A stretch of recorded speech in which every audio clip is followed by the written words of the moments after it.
Here we're going to have a look at the first criteria of your assessment, which is the strike phase. So this is the point at which the swinging leg now makes contact with the ground, generally via the heel.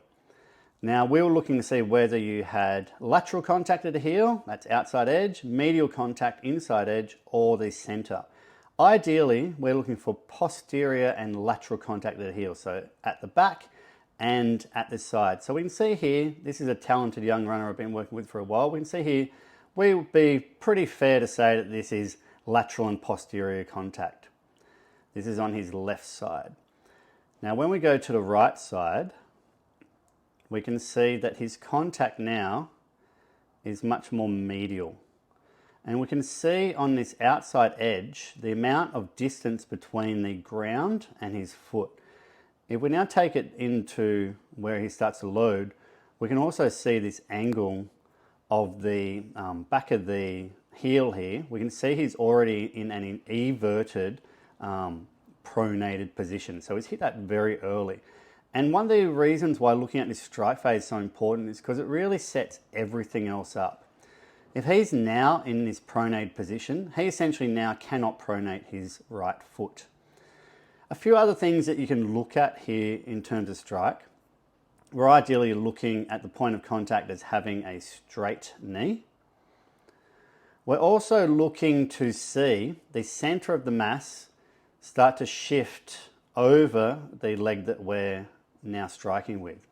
And we can see here that this isn't really happening. And this is probably part of why he has this medial contact. He's not letting his weight go across to that foot. Something else to note here is as the foot comes forward, and you could probably try this yourself, we would expect to see a pelvis that is posteriorly tilted, and here we can see an anteriorly tilted pelvis. So when looking at this strike, there's a fair few things we can look at. We can go into a lot more detail than that, but originally the idea was for you just to look at that point of contact, see where you're at, but there's a few other ideas for you to look at there as well. Let's have another look at a medial contact here. And the reason I'm going to look at medial contact here is because it's the most common problem that I see in runners.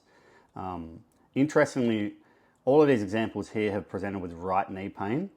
So what we can see here is another medial contact here. And what's interesting, as we load, again, we see this early pronation, or eversion is a better way to describe that, of the foot, or of the whole complex really.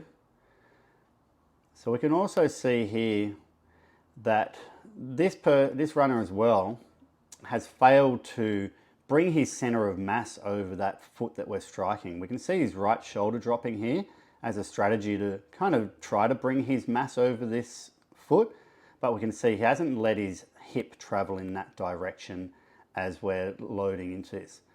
So we compare this to the left side. Again, we can see slightly more lateral strike. And again, we can see his center of mass traveling to that side a bit more. So you can see this travel of the hip towards the striking side. Whereas on the affected side, the side where he has his issues, we can see we have a much more medial strike. So inside of the heel, and he's failed to let that center of mass move towards the leg. Okay, so let's give one more example here. With this runner, we can see on the left side here, we do have a more lateral contact, which is what we want. We can see the shadow on the inside of the heel here, giving us some clue that we are getting a lateral contact, which is what we want. On the right side, hard to see here, but even if we just look here at this point of contact, we can now see the shadow on the outside of the heel here, letting us understand that this is a more medial inside of heel contact. Like the others we looked at, we also don't see that mass moving over that strike leg, and similar to the last one we looked at, we see the strategy being dropping that shoulder.